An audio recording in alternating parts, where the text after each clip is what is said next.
सुप्रभात मेरे प्रिय विद्यार्थियों। आज हम जानेंगे कन्यादान हिंदी कविता, जिसके रचयिता हैं ऋतुराज।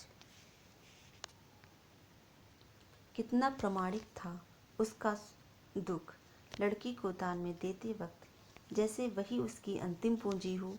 लड़की अभी सयानी नहीं थी, अभी इतनी भोली सरल थी कि उसे सुख का आवाज़ तो था, लेकिन दुख माचना नहीं आता था।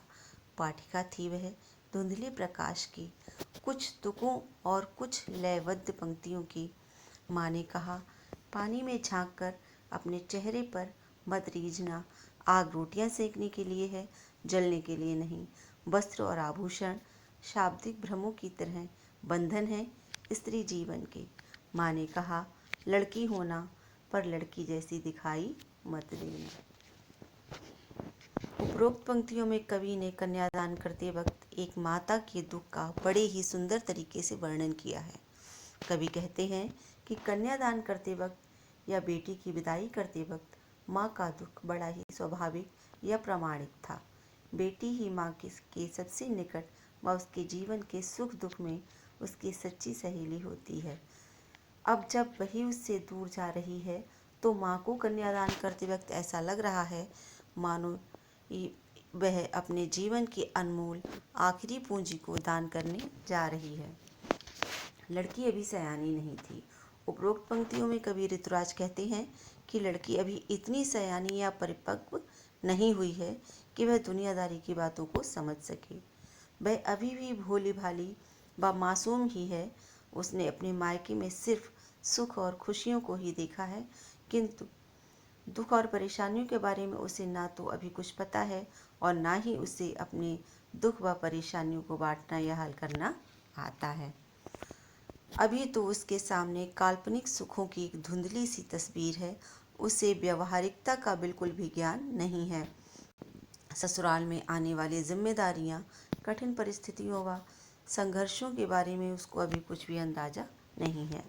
माँ ने कहा, पानी में झांक कर अपने चेहरे पर मत रीझना। आग रोटियां सेकने के लिए है, जलने के लिए नहीं।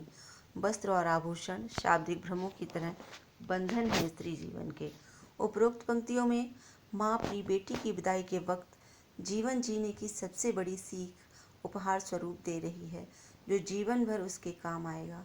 माँ कहती है कि शीशे या पानी में अपनी सुंदरता का प्रतिबिंब देखकर ज़्यादा खुश मत होना, क्योंकि यह अस्थायी है।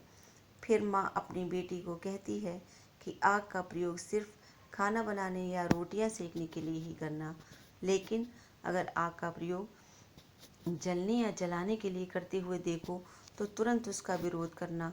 कवि इन पंक्तियों के माध्यम से उन लोगों पर कटाक्ष करना चाहते हैं जो दहेज के लालच में आकर अपनी बहुओं को आग के हवाले करने में भी नहीं हिचकिचाते। वस्त्र और आभूषण महिलाओं को बहुत आकर्षित करती हैं, लेकिन माँ वस्त्र और आभूषणों को सौंदर्य बढ़ाने वाली वस्तु न मानकर इनको महिलाओं के लिए एक बंधन मानती है। इसलिए वो अपनी बेटी से कहती है कि वस्त्र और आभूषणों के लालच में कभी मत पड़ना, क्योंकि ये सब महिलाओं के लिए किसी बंधन से कम नहीं है। माँ ने कहा, लड़की होना पर लड़की जैसी दिखाई मत देना। उपरोक्त पंक्तियों में माँ अपनी बेटी को अबला व कमजोर नारी की जगह एक सशक्त व मजबूत इंसान बनने को कहती है, ताकि वह अपनी सुरक्षा और अधिकारों के प्रति जागरूक रहकर विपरीत परिस्थितियों का पूरी दृढ़ता के साथ सामना कर सके, क्योंकि लोग महिलाओं को कमज़ोर समझकर उनका शोषण व अत्याचार करते हैं। इसलिए माँ कहती है कि अपने खिलाफ होने वाले अन्याय और अत्याचार का हमेशा डटकर सामना करना, उसके खिलाफ अपनी आवाज़ ज़रूर उठाना। तो छात्रों, ये तो था कन्यादान कविता का भावार्थ। आप खुश रहें, निरोगी रहें, स्वस्थ रहें, प्रसन्न रहें, इसी मंगल कामना के साथ मेरे प्रिय छात्रों, अगली कक्षा में फिर मिलेंगे। धन्यवाद।